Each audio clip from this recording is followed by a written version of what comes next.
त्यसपछि आयो के त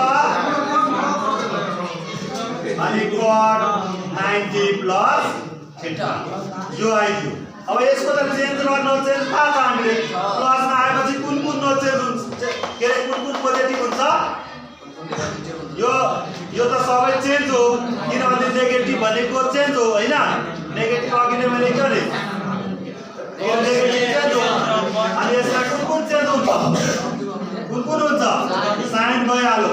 साइन पोजिटिभ हुन्छ नेगेटिभ पोजिटिभ हुन्छ cos थीटा भयो।